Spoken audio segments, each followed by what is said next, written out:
Alors, pour l'historien, il est essentiel qu'il s'intéresse de plus près à la présence des femmes, ou à leur absence. Et ça, c'est une recherche qui devrait intéresser les femmes, qui s'intéressent beaucoup à l'histoire des femmes. Je pense que mon travail va dans ce sens, mais il faut avancer.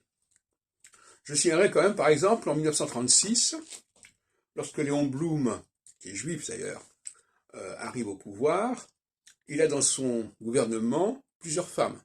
Bien que les femmes ne soient pas encore électrices, elles sont ministres ou sous-ministres ou secrétaires d'État. Et ça n'est pas négligeable. C'est un signal fort, quelque part. Ça ne fait qu'on fait qu'effleurer le problème. Dans la vie astrologique, qui est une toute petite, un petit microcosme, ça paraît assez évident. Hein.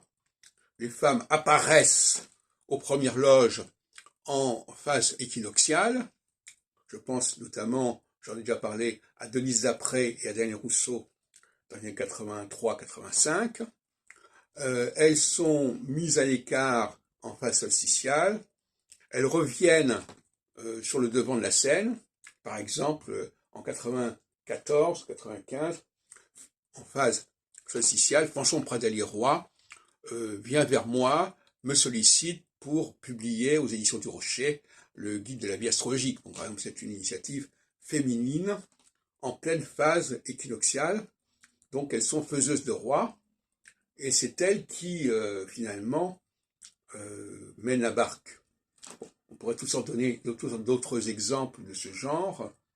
Par exemple, en 74-75, quand je crée le mouvement astrologique, eh bien, il y a derrière moi 3 femmes dans les conseils d'administration, une sorte de trio, à savoir Marielle Clavel, Catherine Aubier et Jacqueline Bonny-Belluc. Bon, voilà. On est encore une fois, cette fois-ci,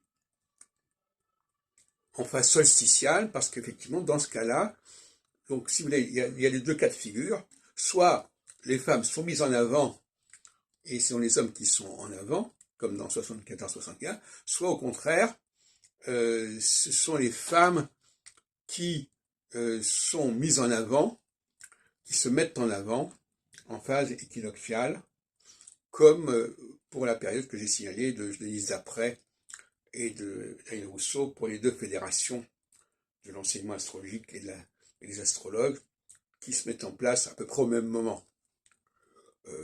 Donc on a une sorte d'alternance, qu'on le veuille ou non, entre une présence féminine en phase équinoxiale et une présence masculine en phase solsticiale, tout en précisant qu'effectivement, en phase solsticiale, c'est les femmes qui se retirent en faveur d'un homme, qui se désistent en quelque sorte, et en phase équinoxiale, c'est l'inverse, ce sont les hommes qui préfèrent se retirer en faveur de femmes.